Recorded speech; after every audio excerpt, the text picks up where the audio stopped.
اللہ الرحمن الرحیم الحمدللہ والصلاة والسلام علی رسول اللہ وبعد۔ ناظرین السلام علیکم ورحمۃ اللہ وبرکاتہ۔ سورۃ والضحیٰ، سورہ والضحیٰ کی تفسیر کا بیان۔ مجاہد کہتے ہیں اذا سجا، جب برابر ہو جائے۔ اوروں نے کہا جب اندھیری ہو جائے یا تھم جائے۔ عائلہ، بال بچے والا، محتاج۔ یہ سورت مکی ہے اور اس میں 11 آیتیں ہیں۔ حدیث نمبر 4950۔ اسود بن قیس روایت کرتے ہیں، کہتے ہیں میں نے جندب بن سفیان سے سنا، انہوں نے بیان کیا کہ رسول صلی اللہ علیہ وسلم بیمار پڑ گئے اور 2 یا 3 راتوں کو تہجد کے لیے نہیں اٹھ سکے۔ پھر ایک عورت آئی، یہ ابو لہب کی بیوی تھی اور اس کا نام عورہ تھا، اور کہنے لگی اے محمد، میرا خیال ہے کہ تمہارے شیطان نے تمہیں چھوڑ دیا ہے، 2 یا 3 راتوں سے دیکھ رہی ہوں کہ تمہارے پاس وہ نہیں آیا۔ اس پر اللہ تعالیٰ نے یہ آیت اتاری، والضحیٰ، قسم ہے دن کی روشنی کی اور رات کی جب وہ قرار پکڑے، اور تمہارے پروردگار نے نہ تم کو چھوڑا ہے اور نہ تم سے بیزار ہے۔ باب قولہ ما ودعک ربک وما قلی، اللہ کے اس فرمان کا بیان، نہ تیرے رب نے تجھے چھوڑا اور نہ وہ ناراض ہوا ہے۔ ودعا کا تشدید اور تخفیف دونوں طرح پڑھا جا سکتا ہے اور معنی ایک ہی رہیں گے، اللہ نے تجھ کو چھوڑا نہیں ہے۔ ابن عباس نے کہا کہ مفہوم یہ ہے اللہ نے تجھ کو چھوڑا نہیں ہے اور نہ وہ تیرا دشمن ہے۔ حدیث نمبر 4951۔ اسود بن قیس روایت کرتے ہیں کہ میں نے جندب بجلی سے سنا کہ ایک عورت نے کہا، اور وہ ام المؤمنین حضرت خدیجہ رضی اللہ عنہا ہیں، اے اللہ کے رسول، میں دیکھتی ہوں کہ آپ کے دوست یعنی جبریل آپ کے پاس آنے میں دیر کرتے ہیں۔ اس پر یہ آیت نازل ہوئی، ما ودعک ربک وما قلی، آپ کے رب نے نہ آپ کو چھوڑا ہے اور نہ آپ سے وہ بیزار ہے۔ حضرت جندب بن عبداللہ بن سفیان بجلی القمی خاندان سے ہیں، جو بجیلہ کی ایک شاخ ہے۔ فتنہ عبداللہ بن زبیر کے 4 سال بعد وفات پائی۔ سورۃ الم نشرح لک، سورہ الم نشرح کی تشریح کا بیان۔ مجاہد نے کہا وزرک سے وہ باتیں مراد ہیں جو نبی صلی اللہ علیہ وسلم سے جاہلیت کے زمانہ میں صادر ہوئیں۔ انقضا کے معنی بھاری کیا، مع العسر یسرا۔ سفیان بن عیینہ کہتے ہیں اس کا مطلب یہ ہے کہ ایک مصیبت کے ساتھ 2 نعمتیں ملتی ہیں، جیسے حل تربصون بنا الا احدی الحسنین، اس میں مسلمانوں کے لیے 2 نیکیاں مراد ہیں، اور حدیث میں ہے ایک مصیبت 2 نیکیوں پر غالب نہیں آ سکتی۔ اور مجاہد نے کہا فانصب، اپنے پروردگار سے دعا مانگنے میں محنت اٹھا۔ اور ابن عباس سے منقول ہے، انہوں نے کہا کہ الم نشرح لک صدرک سے مراد ہے کہ ہم نے تیرا سینہ اسلام کے لیے کھول دیا۔ فَإِذَا فَرَغْتَ فَانصَبْ کی تفسیر میں ابن عباس کہتے ہیں کہ مطلب یہ ہے کہ جب آپ فرض نماز پڑھ چکے تو اپنے مالک سے دعا کیا کریں۔ شیطان نے بعض لوگوں کو اس طرح بہکایا ہے کہ وہ نماز کے بعد سلام پھیر کر فوراً بھاگ جاتے ہیں۔ اللہ ہر مسلمان کو مکائد شیطان سے محفوظ رکھے۔ وَإِلَىٰ رَبِّكَ فَارْغَب، میں اللہ کی طرف متوجہ ہونے کی تاکید ہے۔ نماز فرض کے بعد سنت نفل پڑھ کر جانا چاہیے، یا یہ گھر پر ادا کریں تب بھی جائز ہے۔ یہ سورت مکی ہے اور اس میں 8 آیتیں ہیں۔ سورت والتین والزیتون، سورہ والتین کی تفسیر کا بیان۔ مجاہد کہتے ہیں کہ آیت میں وہی 3 انجیر اور زیتون مشہور میوے ذکر ہوئے ہیں جنہیں لوگ کھاتے ہیں۔ فما یکذب، کیا وجہ ہے جو تو اس بات کو جھٹلائے کہ قیامت کے دن لوگوں کو ان کے اعمال کا بدلہ ملے گا؟ گویا یوں کہا، کون کہہ سکتا ہے کہ تو عذاب اور ثواب کو جھٹلانے لگے؟ یہ سورت مکی ہے، اس میں 8 آیتیں ہیں۔ انجیر اور زیتون چیزیں نہایت کثیر المنافع اور جامع الفوائد ہونے کی وجہ سے انسان کی حقیقت جامعہ کے ساتھ خصوصی مشابہت رکھتی ہیں۔ اس لیے لقد خلقنا الانسان فی احسن تقویم کے مضمون کو دونوں کی قسموں سے شروع کیا، اور بعض محققین کہتے ہیں کہ یہاں التین اور الزیتون سے 2 پہاڑوں کی طرف اشارہ ہے جن کے قریب بیت المقدس واقع ہے۔ گو ان درختوں کی قسم مقصود نہیں، ان درختوں کی قسم مقصود نہیں، بلکہ اس مقام مقدس کی قسم کھائی ہے جہاں یہ درخت بکثرت پائے جاتے ہیں، اور وہی مولد اور مبعث حضرت مسیح علیہ السلام کا ہے، یعنی مسیح علیہ السلام یہیں پیدا بھی ہوئے ہیں اور یہیں سے ان کو رسول بنایا گیا تھا۔ طور سینین وہ پہاڑ ہے جس پر حضرت موسیٰ علیہ السلام کو اللہ نے شرف ہم کلامی بخشا، اور امن والا شہر مکہ معظمہ ہے جہاں سارے عالم کے سردار محمد صلی اللہ علیہ وسلم مبعوث ہوئے، اور اللہ کی سب سے بڑی اور آخری امانت قرآن کریم اولاً اسی شہر میں اتاری گئی۔ تورات کے آخر میں ہے، اللہ طور سینا سے آیا اور سعیر سے چمکا، اور یہ سعیر جو ہے بیت المقدس کا پہاڑ ہے، اور فاران سے بلند ہو کر پھیلا۔ فاران مکہ کے پہاڑ ہیں۔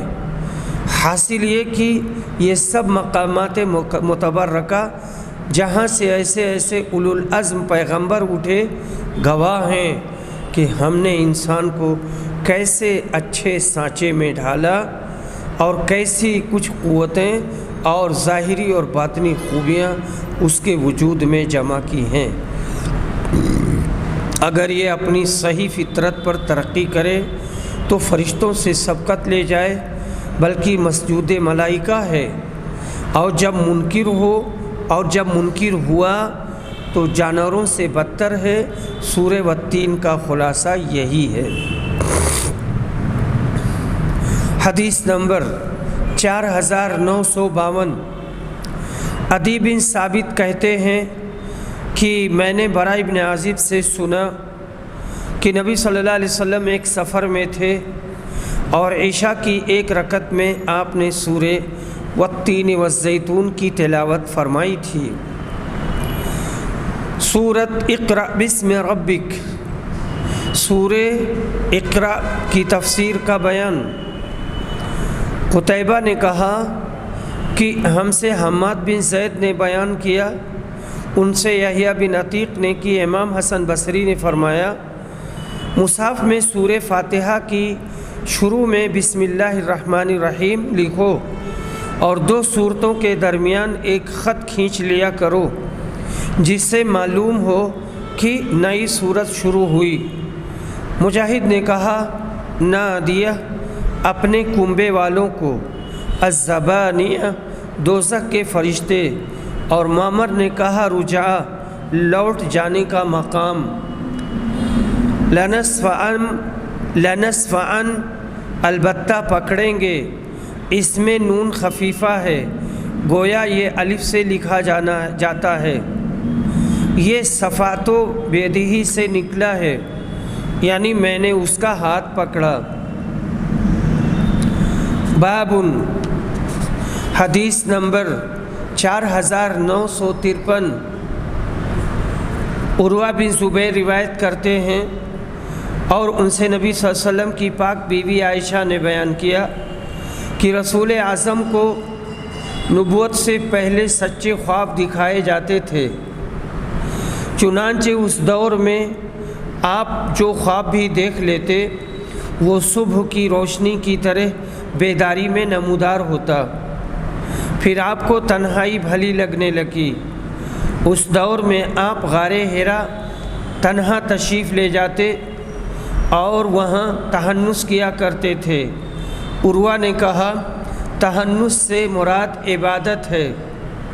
آپ وہاں کئی راتیں جاگتے، گھر نہ آتے اور اس کے لیے اپنے گھر سے توشہ لے جایا کرتے تھے۔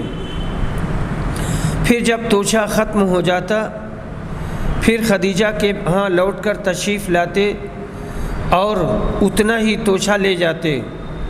اسی حال میں آپ غار حرا میں تھے کہ دفعتاً آپ پر وحی نازل ہوئی، چنانچہ فرشتہ آپ کے پاس آیا اور کہا پڑھیے۔ رسول اللہ صلی اللہ علیہ وسلم نے کہا، میں پڑھا ہوا نہیں ہوں۔ نبی صلی اللہ علیہ وسلم نے بیان کیا کہ مجھے فرشتہ نے پکڑ لیا اور اتنا بھینچا کہ میں بے طاقت ہو گیا اور میری ہمت جواب دے گئی۔ پھر انہوں نے مجھے چھوڑ دیا اور کہا کہ پڑھو۔ میں نے کہا، میں پڑھا ہوا نہیں ہوں۔ انہوں نے پھر دوسری مرتبہ مجھے پکڑ کر اس طرح بھیجا کہ میں بے طاقت ہو گیا اور چھوڑنے کے بعد کہا کہ پڑھو۔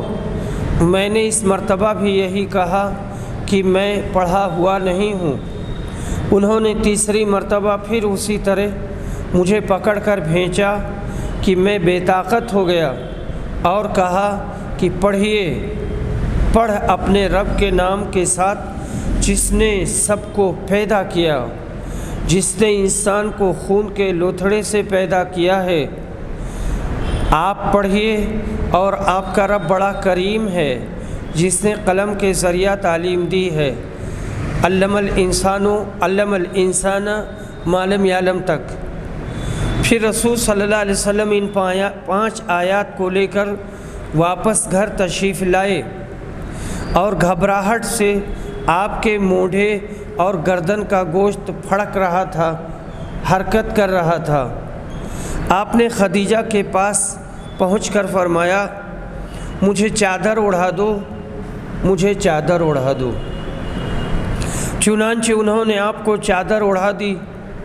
جب گھبراہٹ آپ سے دور ہوئی تو آپ نے خدیجہ سے کہا، خدیجہ اب کیا ہوگا؟ مجھے تو اپنی جان کا ڈر ہو گیا ہے۔ پھر آپ نے سارا واقعہ انہیں کہہ سنایا۔ خدیجہ نے کہا، ایسا ہرگز نہیں ہوگا، آپ کو خوشخبری ہو، اللہ کی قسم، اللہ آپ کو کبھی رسوا نہیں کرے گا۔ اللہ کی قسم، آپ تو صلہ رحمی کرنے والے ہیں، یعنی رشتے ملانے والے ہیں، آپ ہمیشہ سچ بولتے ہیں، آپ کمزور اور ناتواں کا بوجھ خود اٹھا لیتے ہیں، جنہیں کہیں سے کچھ نہیں ملتا وہ آپ کے یہاں سے پا لیتے ہیں،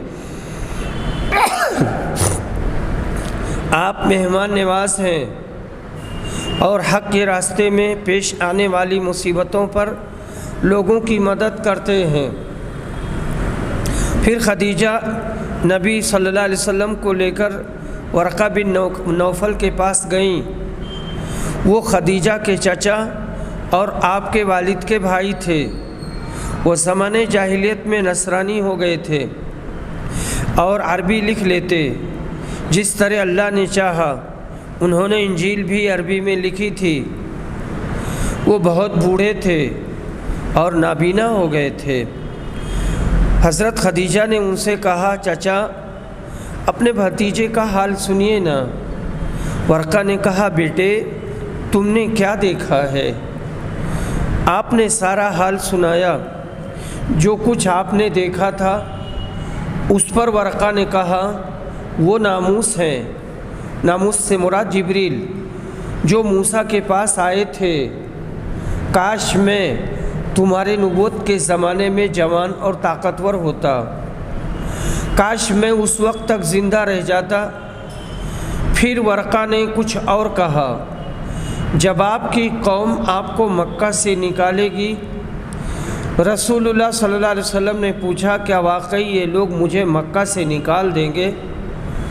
ورقہ نے کہا ہاں، جو دعوت آپ لے کر آئے ہیں اسے جو بھی لے کر آیا تو اس سے عداوت ضرور کی گئی۔ اگر میں آپ کی نبوت کے زمانے میں زندہ رہا تو میں ضرور بھرپور طریقہ پر آپ کا ساتھ دوں گا۔ اس کے بعد ورقہ کا انتقال ہو گیا اور کچھ دنوں کے لیے وحی کا آنا بھی بند ہو گیا۔ رسول اللہ صلی اللہ علیہ وسلم وحی کے بند ہو جانے کی وجہ سے غمگین ہوئے۔ متفق علیہ۔ جابر بن عبداللہ انصاری رضی اللہ عنہ روایت کرتے ہیں کہ رسول صلی اللہ علیہ وسلم وحی کے کچھ دنوں کے لیے رک جانے کا ذکر فرما رہے تھے۔ آپ نے کہا میں چل رہا تھا کہ میں نے اچانک آسمان کی طرف سے آواز سنی۔ میں نے نظر اٹھا کر دیکھا تو وہی فرشتہ یعنی جبریل جو میرے پاس غار حرا میں آیا تھا آسمان اور زمین کے درمیان کرسی پر بیٹھا ہوا ہے۔ میں ان سے بہت ڈرا اور گھر واپس آ کر میں نے کہا مجھے چادر اڑھاؤ، مجھے چادر اڑھا دو۔ چنانچہ گھر والوں نے مجھے چادر اڑھا دی۔ پھر اللہ تعالیٰ نے یہ آیت نازل کی، یا ایھا المدثر قم فانذر، اے کپڑے میں لپٹنے والے اٹھو پھر لوگوں کو ڈراؤ اور اپنے پروردگار کی بڑائی بیان کرو اور اپنے کپڑوں کو پاک رکھو۔ ابو سلمہ نے کہا الرجس جاہلیت کے بت تھے جن کی وہ پرستش کیا کرتے تھے۔ راوی نے بیان کیا کہ پھر وہی برابر آنے لگی۔ امام بخاری اس طویل حدیث کو یہاں اس لیے لائے کہ اس میں پہلی وحی اقرأ بسم ربک کا ذکر ہے۔ نزول قرآن کی ابتدا اسی سے ہوئی۔ ضمنی طور پر اور بھی بہت سی باتیں اس حدیث میں مذکور ہوئی ہیں۔ حضرت ورقہ بن نوفل خدیجہ کے چچا زاد بھائی اس لیے ہوئے کہ حضرت خدیجہ کے والد خویلد اور حضرت ورقہ کے والد نوفل دونوں اسد کے بیٹے اور بھائی بھائی تھے۔ ورقہ نصرانی ہو گئے تھے مگر نبی صلی اللہ علیہ وسلم کی اس ملاقات سے متاثر ہو کر یہ ایمان لے آئے۔ اقرأ بسم ربک کے بعد جو دوسری سورت نازل ہوئی وہ یا ایھا المدثر ہے۔ باب قولہ خلق الانسان من علق، اللہ کے اس فرمان کا بیان جس نے انسان کو خون کے لوتھڑے سے پیدا کیا۔ حدیث نمبر 4955۔ عائشہ رضی اللہ عنہا روایت کرتی ہیں کہ شروع میں رسول صلی اللہ علیہ وسلم کو سچے خواب دکھائے جانے لگے۔ پھر آپ کے پاس فرشتہ آیا اور کہا کہ آپ پڑھیے اپنے پروردگار کے نام کے ساتھ جس نے سب کو پیدا کیا ہے، انسان کو خون کے لوتھڑے سے بنایا ہے۔ آپ پڑھا کیجئے اور آپ کا پروردگار بڑا کریم ہے۔ اس پہلی وحی میں آپ کو تحصیل علم کی رغبت دلائی گئی، ساتھ ہی انسان کی خلقت کو بتلایا جس میں اشارہ تھا کہ انسان کا فرض اولین یہ ہے کہ پہلے اپنے رب کی معرفت حاصل کرے، پھر وہ خود اپنے وجود کو اور اپنے نفس کو پہچانے۔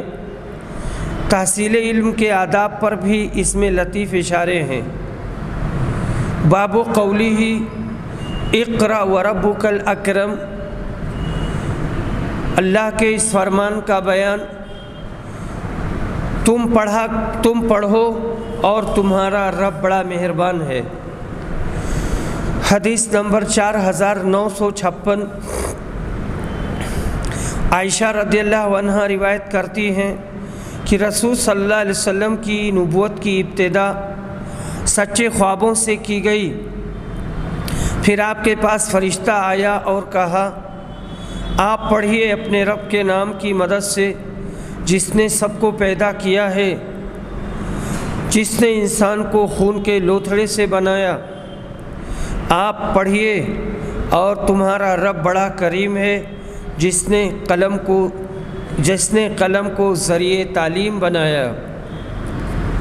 باب قولہ الذی علم بالقلم، جس نے قلم کو ذریعہ تعلیم بنایا اور قلم کے ذریعہ تعلیم دی۔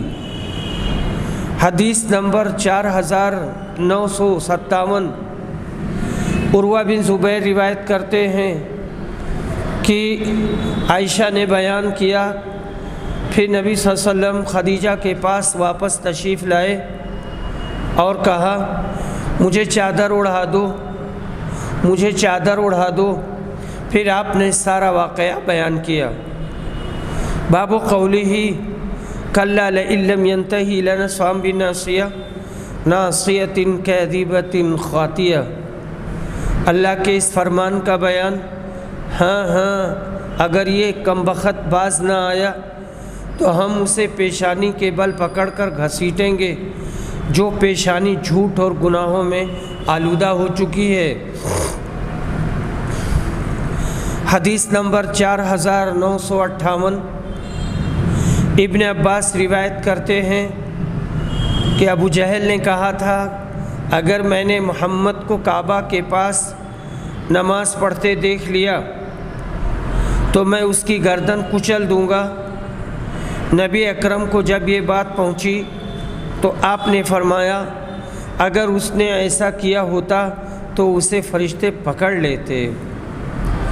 دوسری روایت میں یوں ہے کہ ابو جہل نے اپنے کہنے کے موافق ایک بار کعبہ کے پاس نبی اکرم کو نماز پڑھتے دیکھا۔ وہ آپ کو ایذا دینے کے لیے چلا، جب آپ کے قریب پہنچا تو یکایک ایڑیوں کے بل جھجک کر پیچھے ہٹا۔ لوگوں نے پوچھا، یہ کیا معاملہ ہے؟ تو کہتا تھا محمد کی گردن کچل ڈالوں گا، اب بھاگتا کیوں ہے؟ وہ کہنے لگا، جب میں ان کے قریب پہنچا مجھ کو آگ کی ایک خندق اور ہولناک چیزیں پھنکارتی نظر آئیں۔ نبی اکرم نے یہ سن کر فرمایا، اگر وہ اور نزدیک آتا تو فرشتے اس کو اچک لیتے، اس کا ایک ایک عضو جدا کر ڈالتے۔ کتنے لوگ ایسے بدبخت ہوتے ہیں کہ قدرت کی بہت سی نشانیاں دیکھنے کے باوجود بھی ایمان نہیں لاتے۔ ابو جہل بدبخت بھی انہی لوگوں میں سے تھا جو دل سے اسلام کی حقیقت جانتا اور صداقت محمدی کو مانتا تھا، مگر محض قوم کی آر اور تعصب و عناد کی بنا پر مسلمان ہونے کے لیے تیار نہ ہوا۔ آگے ارشاد باری ہے، واسجد واقترب، سجدہ کر اور اللہ کی نزدیکی ڈھونڈ۔ اس میں اشارہ ہے کہ سجدہ میں بندہ اللہ سے بہت نزدیک ہوتا ہے، اسی لیے حکم ہے کہ سجدہ میں جاؤ، تب دل کھول کر اللہ سے دعائیں کرو، کیونکہ سجدے کی دعائیں عموماً قبول ہوتی ہیں۔ انا انزلناہ فی لیلۃ القدر، سورہ قدر کی تفسیر کا بیان۔ مطلع لام کے فتحہ کے ساتھ مصدر ہے طلوع کے معنی میں، اور مطلع لام کے کسرہ کے ساتھ وہ مقام جہاں سے سورج نکلے۔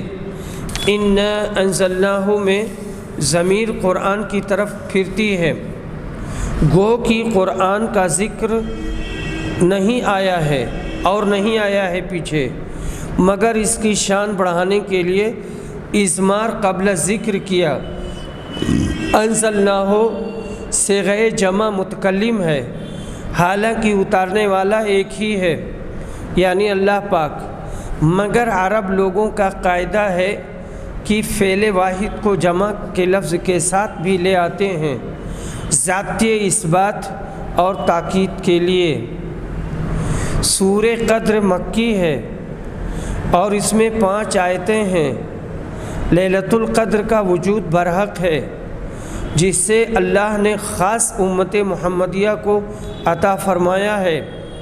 یہ مبارک رات ہر رمضان کے آخری عشرہ کی طاق راتوں میں سے ایک رات ہے جو ہر سال آتی رہتی ہے، کسی سال 21 کو، کسی سال 22 کو، 25 کو، 27 کو یا 29 کو۔ اس لیے جو لوگ ان 5 راتوں میں شب بیداری کرتے ہیں تو ان کو وہ رات ضرور نصیب ہو جاتی ہے۔ اس رات میں یہ دعا پڑھنا سنت ہے، اللہم انکا عفو تحب العفو فاعف عنی۔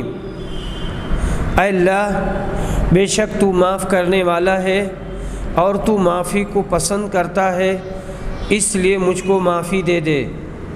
فضائل لیلۃ القدر سے متعلق کتب احادیث میں بہت سی روایات موجود ہیں، مگر ان میں سے کوئی حدیث امام بخاری کو ان کی شرائط کے مطابق نہیں ملی، لہٰذا اس سورہ مبارکہ کے چند الفاظ کی تفسیر کر کے اس کے برحق ہونے کا اشارہ فرما دیا۔ امام بخاری کی شرائط کے موافق نہ ہونے کا یہ مطلب ہرگز نہیں ہے کہ وہ احادیث قابل اعتبار نہیں، بلکہ بلا شک وہ احادیث صحیح اور مرفوع قابل اعتبار ہیں۔ امام صاحب کے شرائط بہت سخت ہیں اور وہ اصولاً ان کی پابندی کر گئے ہیں، اسی لیے وہ بہت سی احادیث کو چھوڑ دیتے ہیں۔ سورۃ لم یکن، سورہ بینہ کی تفسیر۔ منفکین کے معنی چھوڑنے والے، قیمہ قائم اور مضبوط۔ حالانکہ دین مذکر ہے مگر اس کو مؤنث یعنی قیمہ کی طرف مضاف کیا، دین کو ملت کے معنی میں لیا جو مؤنث ہے۔ حدیث نمبر 4959، انس بن مالک روایت کرتے ہیں کہ رسول صلی اللہ علیہ وسلم نے ابی بن کعب سے کہا، اللہ تعالیٰ نے مجھے حکم دیا ہے کہ تمہیں سورہ لم یکن الذین کفروا پڑھ کر سناؤں۔ ابی بن کعب نے عرض کیا کہ اللہ نے میرا نام لیا ہے؟ نبی صلی اللہ علیہ وسلم نے فرمایا ہاں، اس پر وہ رونے لگے۔ یہ سورت مدنی ہے، اس میں 8 آیتیں ہیں۔ خوشی کے مارے وہ رونے لگے کہ کہاں میں ایک ناچیز بندہ اور کہاں وہ شہنشاہ ارض و سما۔ بعض نے کہا کہ ڈر سے رو دیے کہ اس عنایت و نوازش کا شکریہ مجھ سے کیوں کر ہو سکے گا۔ عرب کے اہل کتاب اور مشرکین اپنے خیالات باطلہ اور اوہام فاسدہ پر اس قدر مانے تھے، اس قدر قانے تھے کہ وہ کسی قیمت پر بھی ان کو چھوڑنے والے نہ تھے، لیکن اللہ نے ایک ایسا بہترین رسول جو مجسم دلیل تھا مبعوث فرمایا کہ ان کی پاکیزہ تعلیم سے کتنے خوش نصیب راہ راست پر آ گئے، کتنوں کو ہدایت نصیب ہوئی۔ سورہ بینہ میں اللہ پاک نے اسی مضمون کو بہترین انداز میں بیان کیا ہے اور قرآن پاک کو صحف مطہرہ اور رسول کریم کو لفظ بینہ سے تعبیر کیا ہے۔ حدیث نمبر 4960، انس بن مالک روایت کرتے ہیں کہ نبی کریم نے ابی بن کعب سے کہا، اللہ تعالیٰ نے مجھے حکم دیا ہے کہ تمہیں قرآن پڑھ کر سناؤں، یعنی سورہ بینہ۔ ابی بن کعب نے عرض کیا، کیا آپ صلی اللہ علیہ وسلم، آپ سے اللہ نے میرا نام لیا ہے؟ آپ نے فرمایا ہاں، اللہ نے تمہارا نام بھی مجھ سے لیا ہے۔ ابی بن کعب یہ سن کر رونے لگے۔ قتادہ نے کہا کہ مجھے خبر دی گئی ہے کہ آپ نے انہیں لم یکن الذین کفروا من اہل الکتاب پڑھ کر سنائی تھی۔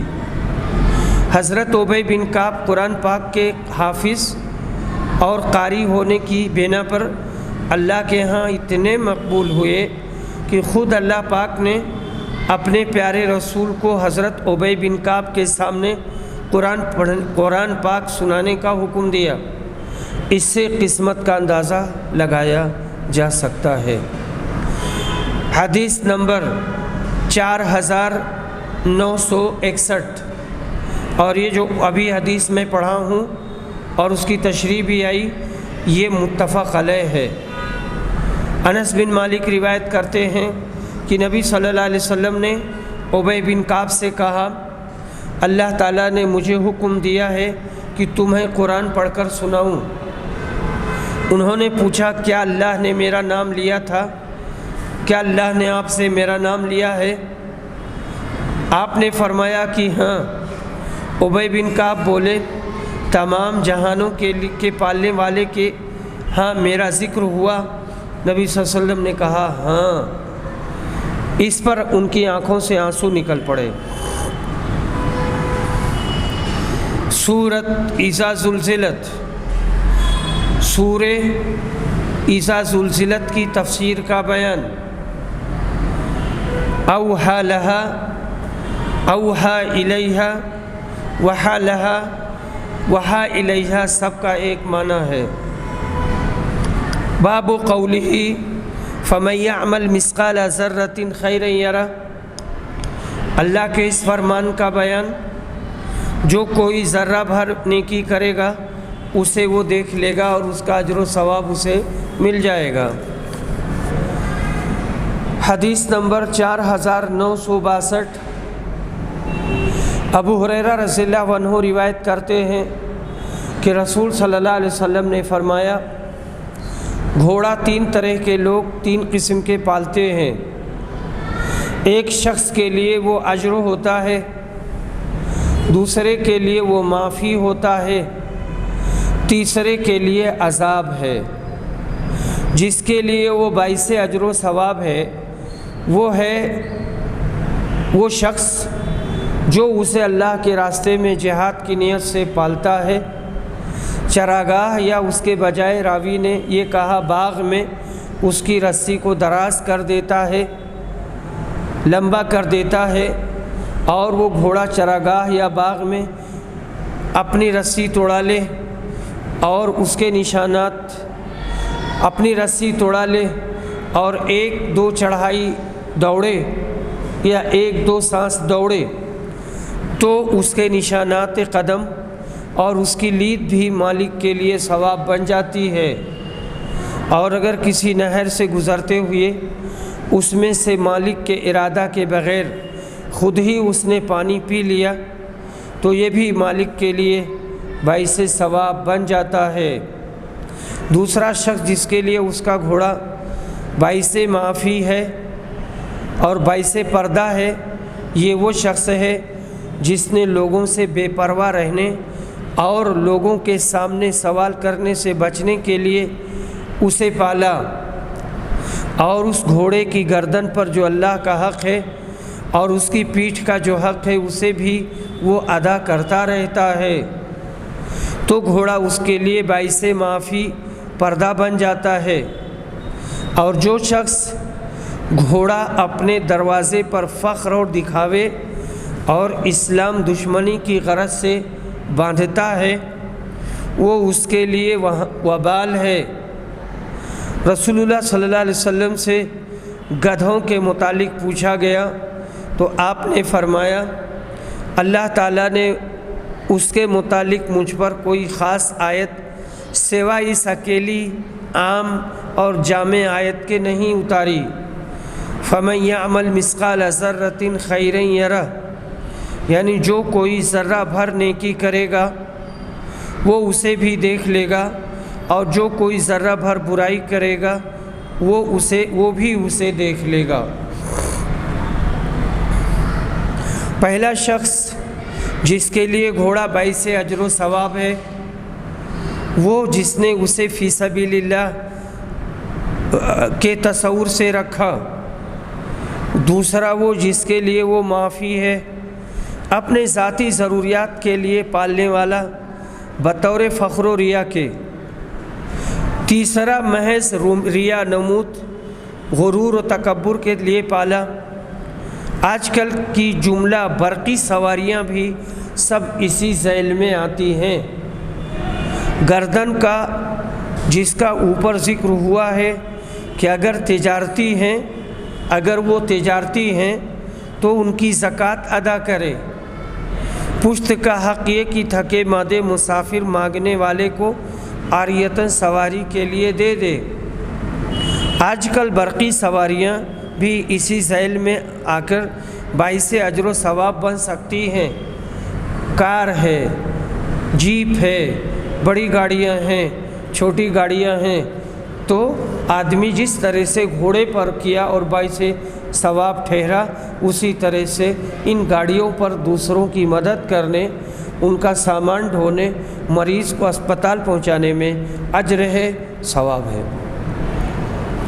باب قولہ وَمَن يَعْمَلْ مِثْقَالَ ذَرَّةٍ شَرًّا يَرَهُ، اللہ کے اس فرمان کا بیان، جو کوئی ایک ذرہ برابر برائی کرے گا وہ اسے بھی دیکھ لے گا، یعنی اس کا بدلہ اسے ملے گا۔ حدیث نمبر 4963۔ ابو ہریرہ روایت کرتے ہیں کہ رسول صلی اللہ علیہ وسلم سے گدھوں کے متعلق پوچھا گیا تو آپ نے فرمایا، اس اکیلی عام آیت کے سوا مجھ پر اس کے بارے میں اور کوئی خاص حکم نازل نہیں ہوا ہے، یعنی جو کوئی ذرہ بھر نیکی کرے گا وہ اسے پا لے گا، دیکھ لے گا، اور جو کوئی ذرہ برابر برائی کرے گا وہ بھی اسے دیکھ لے گا اور اس کا اجر و ثواب اسے ملے گا۔ برائی کا برائی کیا ہے تو برائی، اور بھلائی کیا ہے تو بھلائی۔ اس آیت کے پیش نظر اگر کوئی نیک نیتی سے پالے گا گھوڑوں کو تو اسے ثواب ملے گا، بدنیتی سے پالے گا تو اس کو عذاب ملے گا۔ اور اس میں صرف گھوڑے ہی نہیں ہیں، گھوڑا ہے، گدھا ہے یا دوسرے جانور ہیں۔ سورۃ والعادیات، سورہ والعادیات کی تفسیر کا بیان۔ مجاہد کہتے ہیں قنوط کا معنی ناشکرا ہے۔ فَأَثَرْنَ بِهِ نَقَا، صبح کے وقت دھول اڑاتے ہیں، گرد اٹھاتے ہیں۔ لِحُبِّ الْخَيْرِ، مال کی قلت کی وجہ سے۔ لشدید، بخیل ہے، بخیل کو شدید کہتے ہیں۔ حُسِّل کے معنی جدا کیا جائے یا جمع کیا جائے۔ یہ صورت مکی ہے اور اس میں 11 آیات ہیں۔ امام بخاری کو اس سورہ مبارکہ سے متعلق مزید کوئی حدیث ان کی اپنی شرائط کے مطابق نہ ملی ہوگی، لہٰذا آپ نے انہی چند الفاظ پر اکتفا کیا۔ آگے بھی کئی جگہ ایسا ہی آ رہا ہے۔ سورۃ القاریہ، سورہ قاریہ کی تفسیر کا بیان۔ کالفراش المبثوث، پریشان ٹڈیوں کی طرح، جیسے وہ ایسی حالت میں ایک دوسرے پر چڑھ جاتی ہیں، یہی حال حشر کے دن انسانوں کا ہوگا کہ وہ ایک دوسرے پر گر رہے ہوں گے۔ کالعہن، اون کی طرح رنگ برنگ۔ عبداللہ بن مسعود نے یوں پڑھا ہے، کالصوف المنقوش، دھنی ہوئی اون کی طرح اڑتے پھریں گے۔ یہ صورت مکی ہے اور اس میں 11 آیتیں ہیں۔ سورۃ الہاکم، سورۃ تکاثر کی تفسیر کا بیان۔ عبداللہ بن عباس نے کہا کہ التکاثر سے مال و اولاد کا بہت ہونا ہے، بڑھ جانا ہے۔ یہ صورت مکی ہے اور اس میں 8 آیتیں ہیں۔ سورۃ والعصر، سورہ عصر کی تفسیر کا بیان۔ یحییٰ بن زیاد فرہ نے کہا کہ العصر سے مراد زمانہ ہے، اسی کی قسم کھائی گئی ہے۔ یہ سورت مکی ہے اور اس میں 3 آیتیں ہیں۔ سورت ویل لکل ہمزہ، سورہ ہمزہ کی تفسیر کا بیان۔ الحطمہ دوزخ کا ایک نام ہے، جیسے سقر اور لظا بھی اس کے ناموں میں سے ہیں۔ یہ سورت مکی ہے اور اس میں 9 آیتیں ہیں۔ سورت الم تر کیف فعل ربک، سورہ فیل کی تفسیر۔ مجاہد کہتے ہیں ابابیل، پے در پے آنے والے جھنڈ کے جھنڈ پرندے۔ ابن عباس نے کہا من سجیل، یہ لفظ فارسی کا مورب ہے، یعنی سنگ پتھر، اور گل مٹی مراد ہے۔ یہ سورت مکی ہے اور اس میں 5 آیات ہیں۔ اس سورہ مبارکہ میں وہ تاریخی واقعہ بیان کیا گیا ہے جو یمن کے بادشاہ ابرہہ سے متعلق ہے۔ یہ اللہ کا دشمن خانہ کعبہ کو ڈھانے کے لیے بہت سا لاؤ لشکر لے کر آیا تھا، لیکن اللہ پاک نے ایسا تباہ کیا کہ وہ قیامت تک کے لیے عبرت بن گیا۔ سورت لإلاف قریش، سورہ قریش کی تفسیر کا بیان۔ مجاہد کہتے ہیں لإلاف قریش کا مطلب ہے قریش کے لوگوں کا دل سفر میں لگا دیا تھا۔ گرمی جاڑے کسی بھی موسم میں ان پر سفر کرنا دشوار نہ تھا، اور ان کو حرم میں جگہ دے کر دشمنوں سے بے فکر کر دیا تھا۔ سفیان بن عیینہ نے کہا کہ لإلاف قریش کا معنی یہ ہے کہ قریش پر میرے احسان کی وجہ سے۔ سورت ارائیت، سورہ معون کی تفسیر کا بیان۔ مجاہد کہتے ہیں یدعو کا معنی دفع کرتا ہے، یعنی یتیم کو اس کا حق نہیں لینے دیتا۔ کہتے ہیں یہ دعوت سے نکلا ہے، اسی سے سورہ طور میں لفظ یوم یدعون ہے، جس دن دوزخ کی طرف اٹھائے جائیں گے، دھکیلے جائیں گے۔ ساہون بھولنے والے، غافل۔ معون کہتے ہیں مروت کے ہر اچھے کام کو۔ بعض عرب معون پانی کو کہتے ہیں۔ اکرمہ نے کہا معون کا اعلیٰ درجہ زکوٰۃ دینا ہے، اور ادنیٰ درجہ یہ ہے کہ کوئی شخص کچھ سامان مانگے تو اسے وہ دے دے، اس کا انکار نہ کرے۔ سورت انا اعطیناک الکوثر، سورہ کوثر کی تفسیر کا بیان۔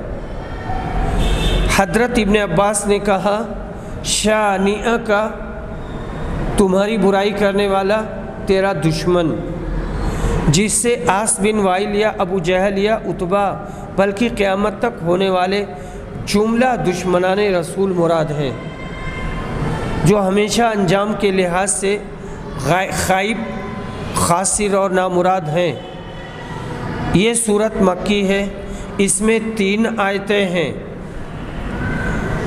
حدیث نمبر 4964۔ انس بن مالک بیان کرتے ہیں کہ جب نبی صلی اللہ علیہ وسلم کو معراج ہوئی تو رسول صلی اللہ علیہ وسلم نے فرمایا میں ایک نہر کے کنارے پر پہنچا جس کے دونوں کناروں پر خولدار موتیوں کے ڈیرے لگے ہوئے تھے۔ میں نے پوچھا اے جبریل یہ نہر کیسی ہے؟ انہوں نے بتلایا کہ یہ حوض کوثر ہے جسے اللہ نے آپ کو دیا ہے۔ حدیث نمبر 4965۔ عائشہ رضی اللہ عنہا روایت کرتی ہیں کہ اللہ کا فرمان انا اعطیناک الکوثر، میں نے آپ کو کوثر عطا کیا ہے، اس کے متعلق پوچھا تو انہوں نے بتلایا کہ یہ کوثر ایک نہر ہے جو تمہارے نبی کو بخشی گئی ہے۔ اس کے 2 کنارے ہیں جن پر خولدار موتیوں کے ڈیرے ہیں، خیمے، اس کے آبخورے ستاروں کی طرح انگنت ہیں۔ اس حدیث کی روایت زکریا اور ابو الاحوص اور مطرف نے ابو اسحاق سے کی ہے۔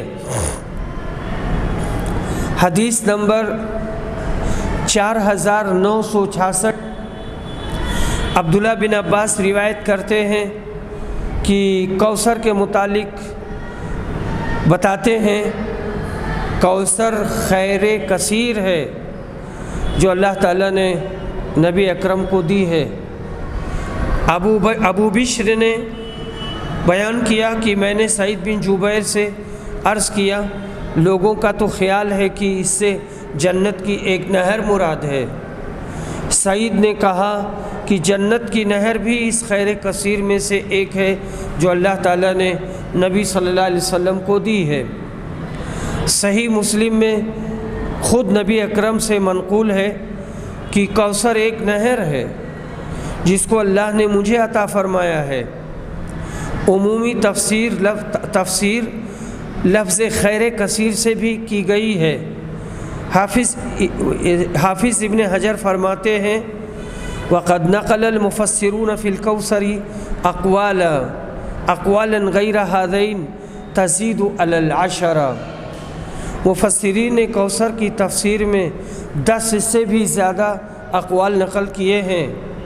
نبوت، قرآن، اسلام، توحید، کثرت، اتباع، ایثار، دفع ذکر، نور قلب، شفاعت، معجزات، اجابت دعا، فقہ فی الدین، صلاۃ الخمس، ان سب کو کوثر کی تفسیر میں نقل کیا گیا ہے۔ حقیقت میں اس سے حوض کوثر مراد ہے، اور ضمنی طور پر یہ ساری خوبیاں جو مذکور ہوئی ہیں اللہ نے اپنے حبیب کو عطا فرمائی ہیں، جن کو خیر کثیر کے تحت لفظ کوثر سے تعبیر کیا جا سکتا ہے۔ سورۃ قل یا ایھا الکافرون، سورہ قل یا ایھا الکافرون کا بیان۔ کہا گیا ہے کہ لکم دینکم سے مراد کفر ہے، ولی دین سے مراد اسلام ہے۔ دینی نہیں کہا کیونکہ آیات کا ختم نون پر ہوا ہے، اس لیے یہاں بھی یا کو حذف کر دیا، جیسے بولتے ہیں یہدین اور یسقین۔ اوروں نے کہا کہ اب نہ تو میں تمہارے معبودوں کی عبادت کروں گا، یعنی جن معبودوں کی تم اس وقت عبادت کرتے ہو، اور نہ میں تمہارا یہ دین اپنی باقی زندگی میں قبول کروں گا، اور نہ تم میرے معبود کی عبادت کرو گے۔ اس سے مراد وہ کفار ہیں جن کے متعلق اللہ تعالیٰ نے ارشاد فرمایا ہے، وَلَيَزِيدَنَّ كَثِيرًا مِّنْهُمْ، اور جو وہی آپ کے رب کی طرف سے تم پر نازل کی جاتی ہے، ان میں بہت سے لوگوں کو سرکشی اور کفر میں وہ اور زیادتی کر دیتا ہے اور بڑھا دیتا ہے۔ سورۃ اذا جاء نصر اللہ والفتح، سورہ نصر کی تفسیر کا بیان۔ حدیث نمبر 4967، مسروق بن اجدہ روایت کرتے ہیں، اور یہ حضرت عائشہ سے کہ اذا جاء نصر اللہ، جب اللہ کی مدد اور فتح آ گئی، جب نازل ہوئی تھی یہ آیتیں، تو رسول کریم صلی اللہ علیہ وسلم نے کوئی نماز ایسی نہ پڑھی جس میں آپ یہ دعا نہ کرتے رہے ہوں، سبحانک اللہم ربنا وبحمدک اللہم اغفر لی۔ پاک ہے تیری ذات اے اللہ، اے ہمارے رب، اور تیرے ہی لیے تعریف ہے، اے اللہ میری مغفرت کر دے اور مجھے معاف کر دے۔ یہ سورت مدنی ہے، اس میں 3 آیتیں ہیں۔ یہ سورت یوم النحر کو حجۃ الوداع کے موقع پر مینا میں اتری تھی۔ اس سورت کے نازل ہونے کے بعد رسول صلی اللہ علیہ وسلم 81 دن تک زندہ رہے، اس کے بعد میں پھر آپ کا انتقال ہو گیا۔ وآخر دعوانا ان الحمد للہ رب العالمین۔